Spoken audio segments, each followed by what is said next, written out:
یہ آپ بازار کے لیفٹ سائڈ میں، یہ آپ کے خالی نہر بھی نظر آ رہی ہے جس کے اوپر سے ابھی ہم گزریں گے. اس کا نام ہے وادی عتیق، جس میں گھاس وغیرہ بھی اگا ہوا ہے. یہ آپ کے لیفٹ سائڈ پہ یہ گزر رہی ہے، بالکل ہی ساتھ ہی وادی عتیق. اس کے بارے میں آتا ہے کہ جنت کی نہروں میں سے یہ ایک نہر ہے. یہ چھوٹا پہاڑ جو ہے جس کے بعد لوگ بھی چڑھے ہیں، جبل رماد، تیر اندازوں والی پہاڑی کے نام سے مشہور ہے.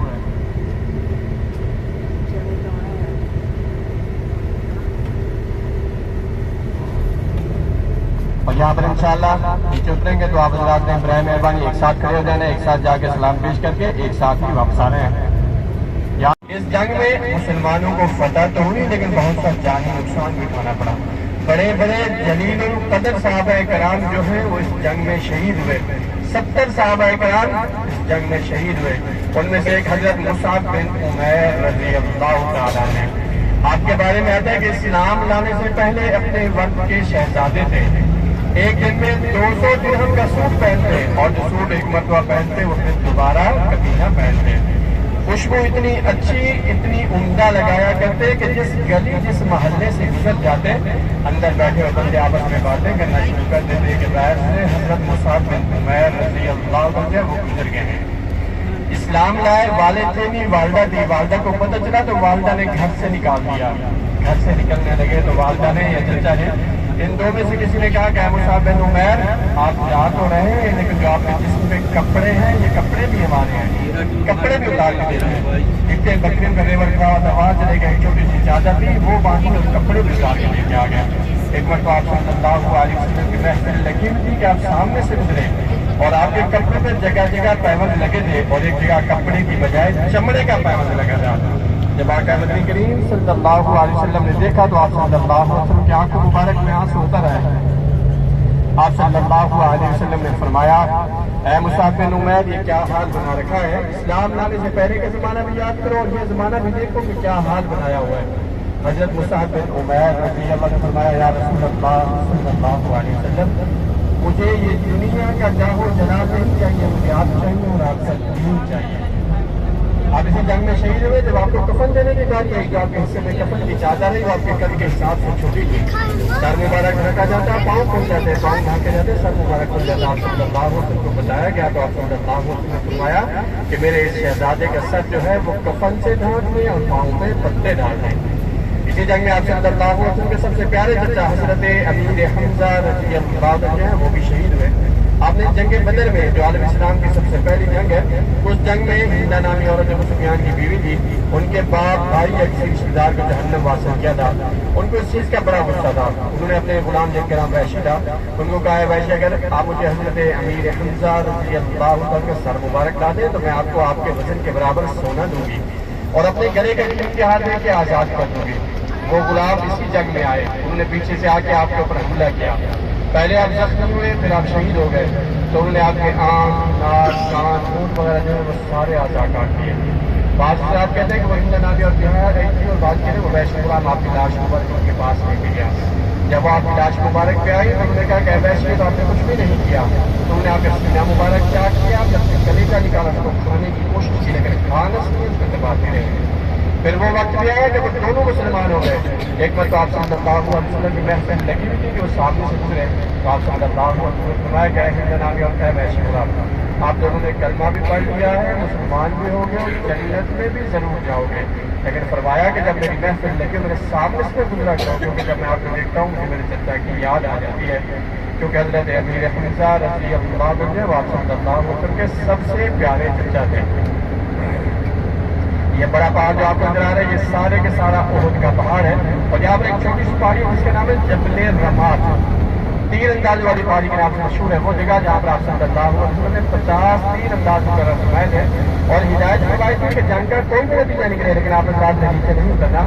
کسی وجہ سے کچھ صحابہ کرام نیچے اتر ہے تو حضرت خالد بن ولید رضی اللہ عنہ اس وقت مسلمان نہیں ہوتے کفار کی طرف سے لڑ رہے تھے. بھاگتے ہوئے جب آپ نے پیچھے مڑ کے دیکھا تو درہ خالی پایا. پیچھے سے آ کے حملہ کیا تقریباً 40 کے قریب صحابہ اکرام کو شہید کر دیا. اس پہاڑی کے اوپر آپ کو لوگ چڑھے ہوئے نظر آئیں گے لیکن آپ نے اس کے اوپر نہیں چڑھنا کیونکہ اسی پہاڑی کے اوپر شہداء کا خون بھی گرا ہے اور اسی پر آپ صلی اللہ علیہ وسلم کے 2 دندان مبارک بھی زخمی ہوئے تھے. ہمارے پاؤں جو ہیں وہ اتنے اچھے نہیں ہیں اس قابل نہیں ہے کہ ہم اس جگہ پہ چڑھیں جہاں پر شہداء کے خون مبارک گرا ہے. ہم یہاں پر جو ہے وہ کچھ حاصل کرنے آئے ہیں، ایسا نہ کہ ہم سے کوئی بیعت بھی ہو جائے، بہت چوٹ ہو جائے اور ہمارے سارے اعمال جو ہے وہ ضائع نہ ہو جائے۔ مبارک جو ہے وہ تین ہیں، ایک قبر مبارک ہے آپ صلی اللہ علیہ وسلم کے سب سے پیارے چچا حضرت امیر حمزہ رضی اللہ عنہ وہ آرام فرما رہے ہیں، اس کے ساتھ ایک دوسری قبر مبارک، اس کے اندر دو صحابہ ہیں، حضرت عبداللہ بن جاش اور حضرت مصعب بن عمیر رضی اللہ عنہ، دو صحابی ایک ساتھ آرام فرما رہے ہیں۔ اور تیسری قبر مبارک جو ہے وہ اجتماعی قبر ہے، اس کے اندر تین کم 67 صحابہ کرام جو ہے ایک ساتھ آرام فرما رہے ہیں۔ ابھی انشاءاللہ ہم یہاں اتریں گے، جا کے سلام پیش کریں گے، فاتحہ پڑھیں گے۔ ابھی آپ نے اپنے لیفٹ سائڈ پہ الٹے ہاتھ میں مجھے نہیں ہے، یہ آپ کو چھوٹی پہاڑی نظر آئے گی جس پہ لوگ بھی چلے ہوئے نظر آئیں گے آپ کو، اسی پہاڑی کا نام ہے جبل رماد۔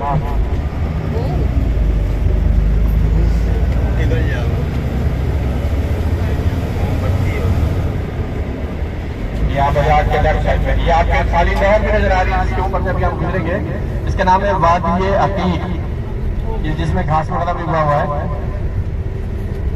یہ آپ کے لیفٹ سائڈ پہ یہ گزر رہی ہے، بالکل ہی ساتھ ہے وادی عتیق۔ اس کے بارے میں آتا ہے کہ جنت کی نہروں میں سے یہ ایک نہر ہے۔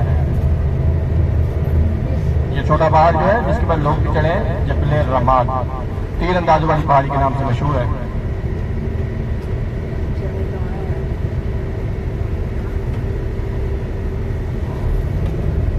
اور یہاں پر انشاءاللہ نیچے اتریں گے تو آپ حضرات نے برائے مہربانی ایک ساتھ کھڑے ہو جانا ہے، ایک ساتھ جا کے سلام پیش کر کے ایک ساتھ ہی واپس آنا ہے۔ یہاں پر جو ہے وہ چاروں طرف پارکنگ ہے اور چاروں طرف راستہ ایک جیسا ہے ادھر سے، پھر اکثر ساتھی جو ہے وہ راستہ بھول جاتے ہیں۔ اگر آپ ایک ساتھ رہیں گے تو پھر پریشانی نہیں ہوگی۔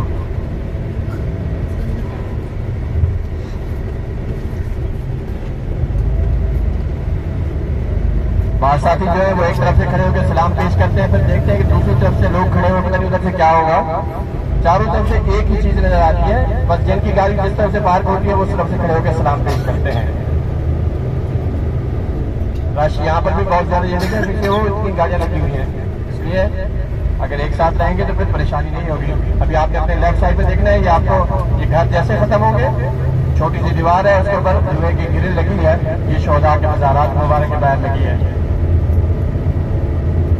یہ سامنے جو ہے یہ بورڈ بھی لگے ہیں، یہاں پر جا کے سلام پیش کرنا ہے۔ یہ سارے شہداء کے مزارات مبارک کے باہر جو ہے یہ گرل لگی ہوئی ہے۔ جس طرف سے گاڑی پارک ہوگی انشاءاللہ آپ نے ادھر سے جانا ہے۔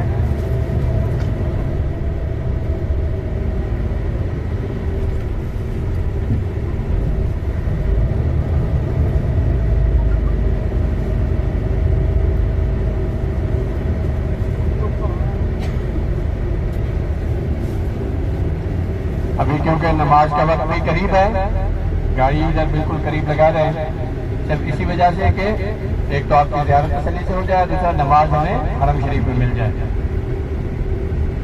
اگر آپ حضرات یہاں پر ادھر ادھر ہو جائیں گے تو پھر یا تو نماز نہیں ملے گی یا پھر کسی کو چھوڑ کے جانا پڑے گا۔ ہماری کوشش یہی ہے جیسے آپ کو ہوٹل سے لائے ہیں ویسے ہی آپ کو ساتھ لے کے جائیں۔ اگر آپ تھوڑا سا تعاون کریں گے تو انشاءاللہ بہترین ہو جائے گا۔ یا اہل الدیار من المؤمنین والمسلمین وإنا إن شاء الله للاحقون أسأل الله لنا ولكم العافية السلام علیکم۔ السلام علیکم یا شہداء احد، السلام علیکم یا سیدنا امیر حمزہ رضی اللہ تعالی عنہ۔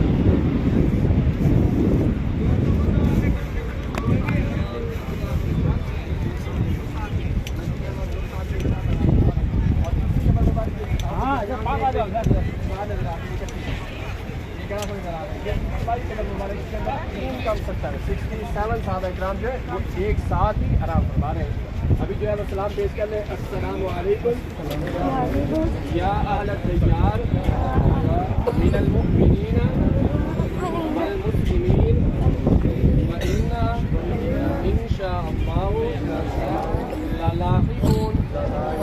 أسأل الله لنا ولكم العافية.